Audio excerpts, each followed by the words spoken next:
آج کا ہمارا مضمون ہے شاعر مشرق علامہ اقبال کی حالات زندگی پر مختصر سی روشنی اور خراج عقیدت۔ شاعر مشرق علامہ اقبال 9 نومبر 1877 کو سیالکوٹ میں پیدا ہوئے۔ شیخ نور محمد کے گھر پیدا ہوئے۔ ماں باپ نے نور نام محمد اقبال رکھا۔ انہوں نے ابتدائی تعلیم سیالکوٹ میں ہی حاصل کی اور مشن ہائی اسکول سے میٹرک اور میرے کالج سیالکوٹ سے FA کا امتحان پاس کیا۔ شعر و شاعری کا شوق بھی آپ کو یہیں پیدا ہوا اور اسی شوق کو فروغ دینے میں آپ کے ابتدائی استاد مولوی میر حسن کا بڑا دخل تھا۔ لاہور کے بازار حکیمہ کے ایک مشاعرے میں انہی دنوں اقبال نے ایک غزل پڑھی جس کا ایک شعر یہ تھا: موتی سمجھ کے شان کریمی نے چن لیے، موتی سمجھ کے شان کریمی نے چن لیے، قطرے جو تھے میرے عرق انفال کے۔ اس شعر کا سننا تھا کہ محفل مشاعرہ میں موجود افراد بھڑک اٹھے اور مرزا ارشد گورگانی نے اس وقت پیشن گوئی کی کہ علامہ اقبال مستقبل کے عظیم شعراء میں سے ہوگا۔ انہی دنوں انہوں نے غزل کے ساتھ نظم پر بھی توجہ دی۔ ایک ادبی مجالس میں انہوں نے اپنے اولین نظم ہمالہ سنائی تو اسے بہت پسند کیا گیا اور ان کی شہرت پھیلنا شروع ہوگی۔ اس زمانے میں انہوں نے بچوں کے لیے بھی بہت سی نظمیں لکھی اور اس کے ساتھ مکالماتی بیان مثلاً مکڑا اور مکی، پہاڑ اور گلہری، گائے اور بکری کو بھی نہایت خوبصورت پیرائے میں تخلیق کا جز بنا دیا۔ کبھی بچے کی دعا کہہ گے جو ہر اسکول کے بچے کی زبان پر ہے، لب پہ آتی ہے دعا بن کے تمنا میری، زندگی شمع ہو خدایا میری۔ لاہور اورینٹل کالج میں 1893 سے لے کر 1897 تک سیراڈن آرنڈ کے زیر سایہ تعلیم حاصل کرنے کے دوران اقبال نے پہلی بار جدید فکر کا مطالعہ کیا تھا۔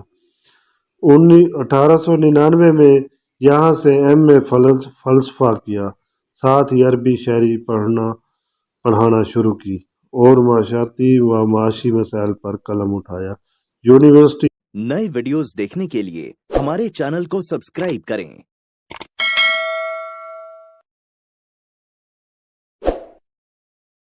یونیورسٹی آف کیمبرج سے لا حاصل کرنے کے بعد اقبال نے 1905 میں ہندوستان چھوڑا، لیکن یہ فلسفہ ہی تھا جس نے ان کی سوچ پر غلبہ کر لیا۔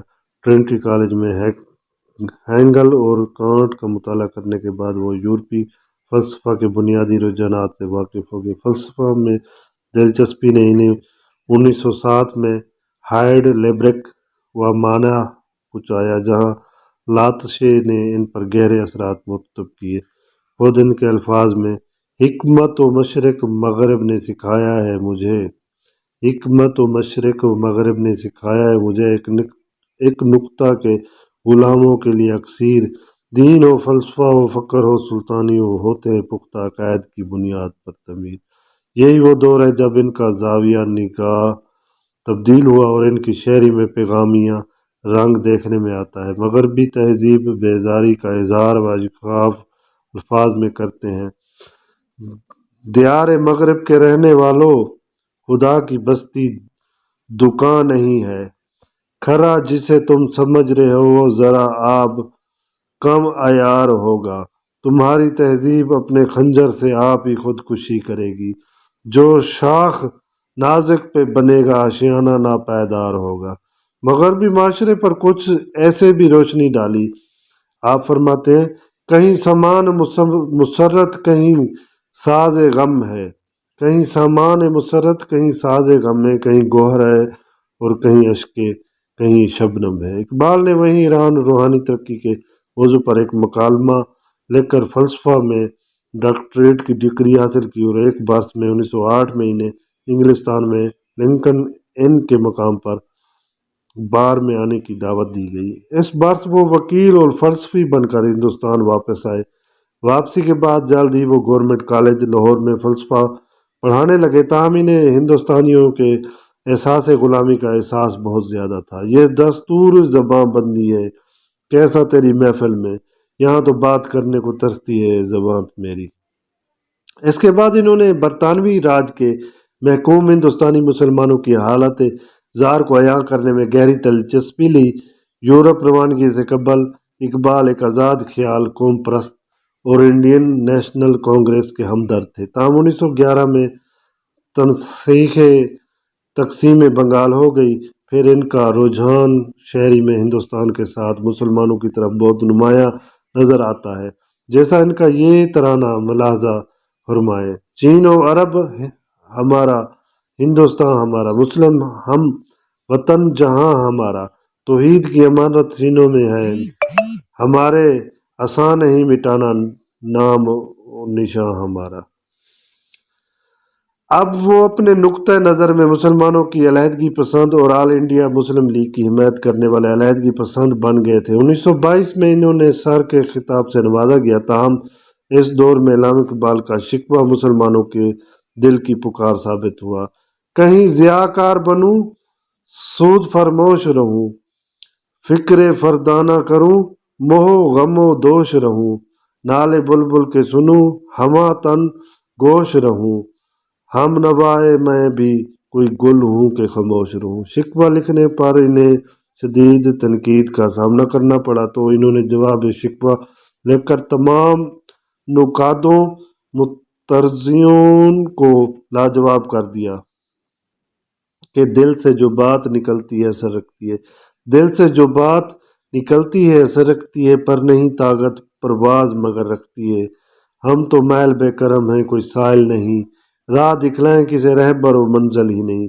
4 سال بعد 1926 میں اقبال پنجاب مجالس قانون ساز میں منتخب ہوئے اور آل انڈیا مسلم لیگ سے نزدیک تر ہو گئے۔ انہوں نے آزادی کے بعد ہندو حکومت کو تسلیم کرنے کی بجائے کہ علیحدہ مسلمان وطن کے لیے زیادہ سے زیادہ حمایت کا اظہار کیا، صرف قوم کو نیند سے اٹھانے پر ہی اکتفا نہیں کیا، بلکہ ان کے لیے دعائیا الفاظ کا سہارا بھی لیا: یا رب دل مسلم کو وہ زندہ تمنا دے جو قلب کو گرما دے، جو روح کو تڑپا دے، پھر وادی فراں کے ہر ذرے کو چمکا دے، پھر شوق تماشا دے، پھر ذوق تقاضا۔ در حقیقت شمال مغربی ہندوستان میں مسلمان اکثریت والے علاقوں پر مشتمل ایک علیحدہ مسلمان وطن بنانے کا تصور سب سے پہلے اقبال ہی نے 1930 میں پیش کیا تھا، لیکن پھر بھی وہ سب سے پہلے ایک فکری قوت تھی، اور مسلمانوں کے ثقافتی زندگی میں ان کا مقام اسی حوالے سے ہے کیونکہ وہ ملت اسلامیہ میں ایک نئی امید پیدا کرنا چاہتے تھے۔ ہے لازوال عہد خزاں اس کے واسطے، کچھ واسطہ نہیں ہے اے برگو بار سے، ملت کے ساتھ روابط استوار رکھ، وابستہ رہ شجر سے امید بہار رکھ۔ دانیات تصوف، مشرقی و مغربی فلسفہ اور انسانیت کے مقدر کو سمجھنے اور اس کی وضاحت کرنے کے لیے فارسی اردو شعری رمزیہ نازک انداز کو استعمال کرنے میں اقبال کو اپنے ہم عصر مسلمان فلسفیوں میں نمایاں مقام حاصل ہے۔ وساحت میں آر پار جانے یہ اقبال کی اہلیت ہے جو فلسفہ کو سماجی ثقافتی مسائل سے جدا کرتی ہے اور جس نے انہیں ایک فلسفی ثقافتی ہیرو بنایا۔ پختہ ہوتی ہے اگر مساحلت اندیش ہو عقل، عشق ہو مساحلت اندیش تو ہے خام ابھی، بے خدت کود پڑا ہے آتش نمرود میں عشق، عقل ہے موہ تماشائے لب بام ابھی۔ پاکستان کی آزادی سے پہلے 21 اپریل 1938 کو علامہ اقبال انتقال کر گئے تھے، تاہم ایک عظیم شاعر مفکر کے طور پر قوم ہمیشہ ان کے احسان مند رہے گی۔ شہر مشرق علامہ اقبال حساس دل و دماغ کے مالک تھے۔ آپ کی شاعری زندہ شاعری ہے جو ہمیشہ مسلمانوں کے لیے مشعل راہ بنی رہے گی۔ علامہ اقبال بہت بڑی تہائی آسانی سے کہے جاتے تھے، نہ وہ عشق میں رہیں گرمیاں، نہ وہ حسن میں رہیں شوخیاں، نہ وہ غزنوی میں تڑپ رہی، نہ وہ خم ہے زلف ایاز میں، جو میں سر سجود ہوا کبھی تو زمین سے آنے لگی صدا، تیرا دل تو ہے صنم آشنا تجھے کیا ملے گا نماز میں۔ یہی وہ وجہ ہے کہ علامہ اقبال دنیا کے ہر حصے میں پڑھا جاتا ہے اور مسلمان عالم اسے بڑی عقیدت کے ساتھ زیر مطالعہ رکھتے ہیں اور ان کے فلسفہ کو سمجھتے ہیں۔ علامہ اقبال انسانی خودی کے قائل تھے۔ جب ہی وہ کئی جگہ پر کہتے ہیں اپنے من میں ڈوب کر پا جا سوگے رسانی زندگی، تو اگر میرا نہیں بنتا تو نہ بن، اپنا تو بن۔ خود ہی وہ عنصر ہے جو انسانوں کو اسرار شہنشاہی سکھاتی ہے۔ علامہ اقبال کہتے ہیں بس یہی ہے ساقی متاع فقیر، اور اس سے فقیری میں ہوں میں امیر۔ اور پھر فرمایا میرا طریق امیری نہیں فقیری ہے، خود ہی نہ بیچ غریبی میں نام پیدا کر۔ اقبال نے نئی نسل میں انقلابی روح پھونکی اور اسلامی عظمت کو اجاگر کیا، اور ان کی کئی کتابوں کے انگریزی، جرمنی، فرانسیسی، چینی، جاپانی اور دوسری زبانوں میں ترجمے ہو چکے ہیں۔ اور اس کے دور میں مسلم امہ میں موجود میوسی کے باوجود وہ روشن مستقبل کی توقعات کا اظہار ان الفاظ میں کرتے ہیں: نہیں ہے نا امید اقبال اپنی گشت و ویراں سے، ذرا نم ہو تو یہ مٹی بہت زرخیز ہے ساقی۔ اسی کے ساتھ بھائی میں اپنے بھائیوں سے اجازت چاہتا ہوں، بھائیوں سے گزارش ہے میرے چینل کو سبسکرائب کریں۔ اللہ حافظ۔ نئے ویڈیوز دیکھنے کے لیے ہمارے چینل کو سبسکرائب کریں